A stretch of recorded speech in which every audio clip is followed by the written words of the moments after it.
mereka pasti mengolok-olok kita, mengejek-ngejek kita. Kalau malam hidup yang sangat membekas dan memberatkan saya di saat saya ditinggal suami saya. Iya.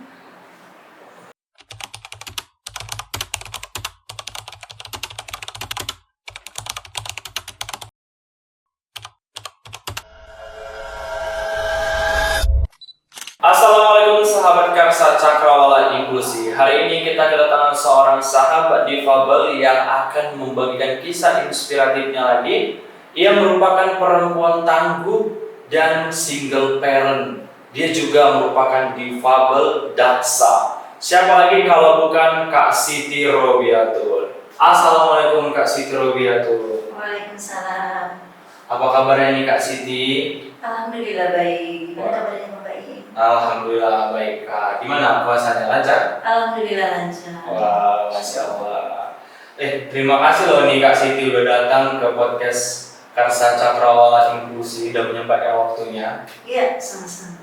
Nah Kak Siti ini seorang difabel daksa. Iya. Difabel daksa golongan apa tuh Kak Siti? Saya difabel daksa polio kaki kiri. Nah, difabel daksa polio kaki kiri. Iya. Coba ceritakan Kak, itu datangnya itu sejak lahir atau setelah lahir? Kita pengen dengar nih. Ya.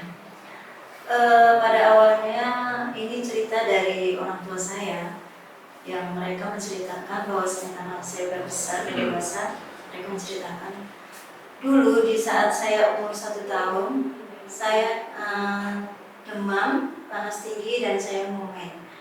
Nah itu saya dibawa ke klinik dan di klinik itu saya disuntik. Setelah itu orang tua saya kembali pulang ke rumah dan saya tetap tidak bisa berdiri keesokan harinya itu. Terus rumah nggak bisa seperti biasanya yang saya udah bisa jalan pada waktu itu di umur 1 tahun itu. Setelah kejadian itu saya terus nggak bisa berdiri dan berjalan. Nah, pada akhirnya Kakak tidak bisa berdiri, dari orang tua datang ke tempat klinik itu untuk mempertanyakan kenapa anak saya bisa jadi seperti ini gitu.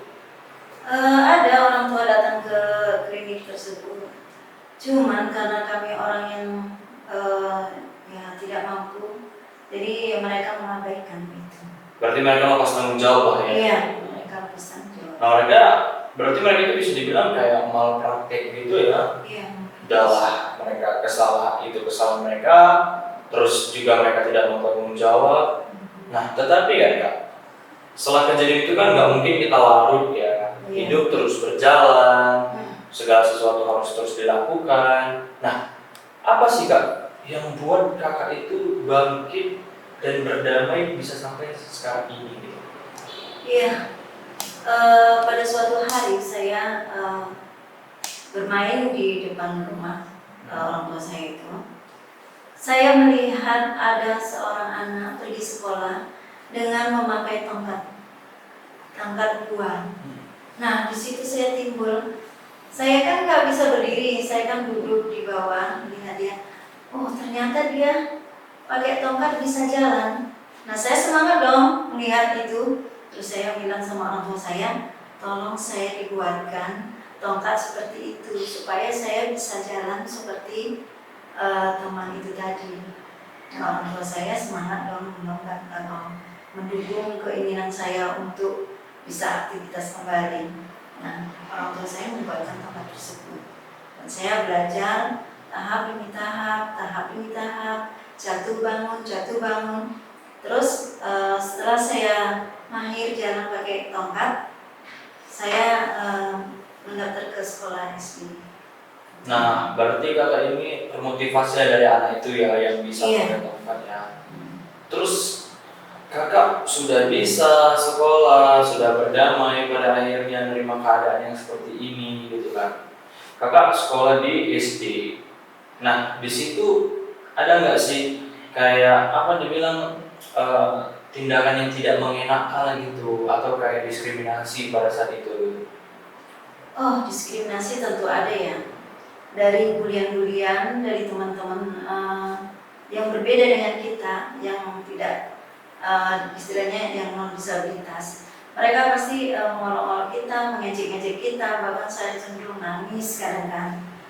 Terus kadang saya jadi minder untuk bermain bersama teman-teman yang lain. Terus saya ikut orang tua pindah sekolah baru. Kebetulan di situ ada diskriminasi juga dari guru, dan di situ saya harus masuk di kelas itu, dan wali kelasnya bilang saya tidak mau menerima orang disabilitas. Itu, dan saya sangat kecewa di situ. Tapi pihak yayasan memperbolehkan saya untuk menimba ilmu di situ. Berarti terus berjalan ya di situ ya, walaupun ada guru yang tidak menerima tapi tetap sekolah. Ya, saya dimasukkan di kelas lain yang bukan dari yang guru itu. Di SMP tidak ada yang diskriminasi ya. Dan SMK juga begitu. Alhamdulillah aman lancar. Oh, berarti ini SMK ya? Ya, alhamdulillah. Wah, keren nih, SMK itu kejuruan ya. Iya. Tapi itu SD, SMP, SMA sekolah umum ya? Iya, alhamdulillah umum. Bukan sekolah khusus ya? Bukan. Keren sih. Selama ini kakak sekolah tetap di sekolah umum tanpa ada hambatan ya? Gitu. Ya, insya Allah nggak ada. Itu di tahun berapa sih kak? Kalau tahu waktu kakak mengalaminya itu dulu? Untuk mengalami disabilitas saya dari tahun 1979. Oh, cukup lama udah Iya. ya kak ya. Tapi ya nampaknya awet muda sekali ya. Alhamdulillah. Kakak sudah SD, SMP, SMA, pasti dong ada kepikiran, aku pengen nih bisa kerja, udah ada ilmu, apalagi SMK kan gitu. Pernah nggak sih kepikiran untuk mencari pekerjaan dengan kondisi difabel gitu?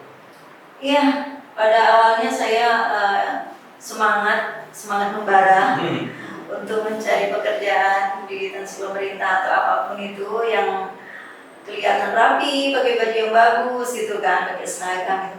Tapi setelah saya lihat syarat-syaratnya itu, di waktu itu kan harus sehat jasmani dan rohani.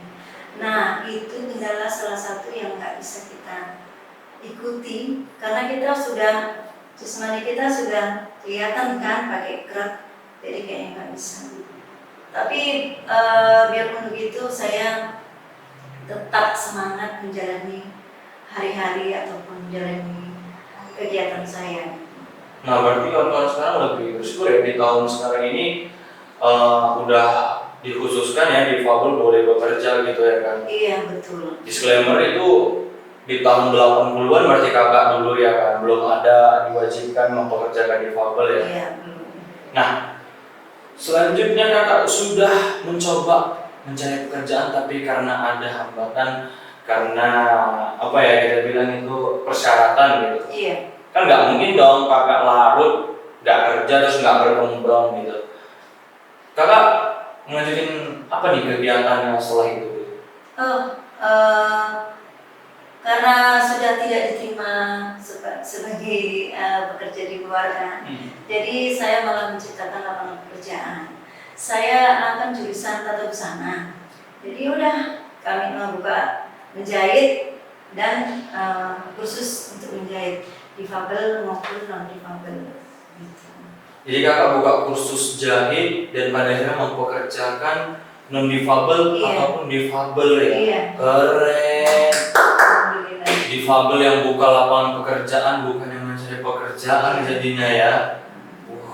Terus bisa bekerja, bisa buka usaha, bisa mempekerjakan orang gitu. Pasti gak gampang dong melakukan semua itu. Apa sih kak hambatan kakak dalam melakukan semua itu? Alhamdulillah hambatan tidak ada karena saya mesinnya itu kan semua sudah listrik ya, jadi tidak ada hambatan untuk saya sendiri dan teman-teman yang lain. Bahkan yang pakai kursi roda pun, yang dia hanya duduk di bawah pun bisa menjahit karena saya punya mesin yang portable untuk di bawah, di lantai. Gitu. Yang memotivasi kakak membuka lapangan pekerjaan itu apa, Kak? Ya karena teman-teman disabilitas juga, nggak mungkin juga mereka diterima di suatu instansi ataupun di manapun kan. Jadi saya disitulah bergerak hati, udah kita buka lah di rumah dengan teman-teman atau yang mau ikut bergabung sama saya. Itu ya yang membuat kakak termotivasi membuka lapangan pekerjaan. Iya. Kakak ini keren, aku sih salut buat kakak bisa punya visi misi yang seperti itu gitu. Pasti ada dong perasaan yang tidak mengenakan sebelum-sebelumnya, yang terus mungkin terngiang gitu. Apa yang membuat kakak itu kayak apa yang dibilang membekas gitu, membuat kakak itu jadinya sering ngerasa sedih atau kayak dibilang bisa jadi tidak percaya diri, yang masih terngiang lah di pikiran kakak. Kalau pengalaman hidup yang sangat membekas dan memberatkan saya di saat saya ditinggal suami saya. Iya. Wah ini lah yang sudah cukup lama. Kurang lebih 3 tahun. Ya. Wah masih baru ya kak. Iya. Berarti kakak ini masih baru berjuang lagi ya saat ini. Iya. Masih mulai berjuang lagi menjadi seorang single parent kayak gitu, tinggal suami, anak-anak masih kecil. Anak masih kecil? Masih 7 tahun yang paling kecil.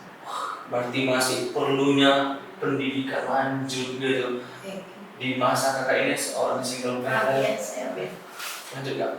Nah kakak harus berjuang mama-mama difabel yang harus menghidupi anaknya gitu. Moto kakak apa sih kak gitu sampai bisa sekuat ini sudah melewati 3 tahun ya gitu? Yang menguatkan diri saya itu yaitu anak-anak, juga lingkungan keluarga. Itu yang membuat saya harus bangkit, harus bangun. Karena ada anak-anak yang harus dibesarkan. Nah, kakak sudah seperti itu. Mungkin kita flashback nih kak ke sedikit mengenai waktu kakak dekat dengan suami pada masa itu. Suami kakak apa nih? Difabel atau non difabel? Suami alhamdulillah non difabel. Non difabel. Nah, pasti dong ada sedikit apa ya kita bilang pertanyaan nih gitu. Dan juga dari diri kita punya background gitu kan kayak antara difabel dan difabel ini kan sering nih dianggap berbeda gitu, kayak orang beda dunia gitu ya kan. Iya. Nah, sewaktu kakak dekat dengan suami kakak itu gitu, ada nggak sih pengalaman hal yang tidak mengenakan gitu? Ya pasti jelas ya, karena kita difabel dan dia non difabel. Kalau keluarga kita mungkin gampang menerima yang non difabel, tapi kalau keluarga yang non difabel ini akan sulit menerima keadaan kita ini, kondisi fisik kita, dan apalagi mereka taunya si ini dengan disabilitas seperti ini adalah calon menantunya, pasti mereka menolak. Dan itu terjadi pada saya. Dan pada akhirnya? Dan alhamdulillah pada akhirnya orang tua saya itu menerima saya dengan baik. Alhamdulillah. Perjuangan panjang lah ya. Akhirnya bisa bersatu membangun keluarga dan ya walaupun saat ini almarhum sudah berpulang ke sisi Allah, ya kita doain ditempatkan di sisi yang terbaik lah, di tempatnya Allah Subhanahu wa Ta'ala. Amin. Dan Kak Siti bisa tetap terus berjuang karena perempuan tangguh kok ya kan, punya usaha, punya gaya moto yang keren gitu. Tapi ada yang buat aku salah kok nih Kak Siti. Kakak datang kemari nih ke Karsa Cakrawala Inklusi, datang menggunakan outfit yang berbeda, yaitu pakai jersey, pakai baju olahraga.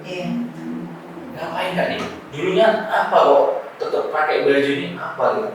Kebetulan saya juga atlet panahan. Wah, atlet panahan ya? Iya. udah banyak ikut ajang gitu? Selama ini sudah 5 kali ajang perlombaan yang saya ikut. Keren, sudah 4 kali, 5 kali lebih ya. Iya. Nah, boleh nggak sih Kak tunjukin ke kita ini apa yang bisa membuat mereka ini jadi bangkit juga dengan prestasinya Kakak itu gitu? Boleh kasih Ya, nggak sih boleh. apa tuh? Di sini juga ada sudah. Boleh lihat ya Kak ya Iya. di sini Kak. Oh, ini ada medali ya, ada medali. Ini ada 4. Ada medali apa aja nih Kak? Ada 5 ya loh, ada 5. Ada emas nih ya. Iya. Ini emas, perak ya. Iya, perunggu. Wah, ada perunggu. Iya, lagi dan perunggu. Keren. Dan ini ada ikut apa aja nih Kak? Ya itu ikut perlombaan di yayasan pesantren. Pesantren juga saya pernah ikutin. Dan juga ini yang di Kosek, yang ini di Pembangunan kemarin terakhir. Banyak mendapatkan piagam juga Iya, ya. ini ada juga piagam. Oh, banyak piagam itu juga berarti? Bukan hanya medali berarti di sini ya? Ini piagam dari wali kota. Ini piagam dari wali kota nih. Piagam penghargaan dari wali kota. Selanjutnya teman ini aja. Ada lagi ya. Ini juga. Ini Dari Kosek. Ini dan kalau saya boleh pegang lagi, wih keren nih, punya piagam banyak, bukan piagam main-main nih berkali-kali, tapi piagam-piagam keren semua nih dari seorang perempuan difabel single parent dan ternyata dia atlet panahan. Iya, dulu ya. Keren dong, berarti aku nih cukup hati-hati di dekat kakak. Silat-silat kena panah ya Kak ya. Nah Kak, boleh dong kasih motivasi untuk kawan-kawan semua nih, buat bunda-bunda atau buat anak muda kayak gitu. Iya, boleh. Buat teman-teman difabel, jangan biarkan keterbatasan menghalangi kamu untuk mencapai impianmu. Keterbatasan bukan halangan, terus berusaha berkarya dan bekerja, berusaha kita untuk menjadi yang lebih baik lagi. Nah, jadi itu motivasinya ya Kak, cukup keren sekali Kak Cindy udah datang nyempetin waktunya ke podcast Karsa Cakrawala Inklusi dan memberikan banyak kisah inspiratif buat kami. Kakak juga udah yang terbaik nih jadi mama-mama. Semoga Kakak bisa jadi mama-mama yang kuat, yang tangguh dan bisa dibanggain untuk negara sebagai mama single parent. Dan juga kita tahu ya, mama single parent juga banyak nih. Mungkin dari sini adanya videonya kita yang bisa dilihat mama-mama, mereka termotivasi lihat kakak seorang difabel dan juga single parent pada akhirnya bisa bangkit sampai sekelas ini. Insyaallah. Dan jadi buat kawan-kawan semuanya yang telah menikmati kisah inspiratif dari Kak Siti, semoga kalian juga bisa terbuka dan bangkit dari keresahan kalian, dari duduknya kalian, dari murungnya kalian, tidak menjadikan sebuah kelemahan menjadi kegagalan, tapi bangkitlah dari sebuah kekurangan menjadi sebuah impian yang gemilang. Ingat, Allah gak akan mengkhianati hambanya, apalagi hasil dari sebuah hambanya. Jadi, sekian terima kasih dari saya Baim dari podcast Karsa Cakrawala Inklusi. Sekian, terima kasih.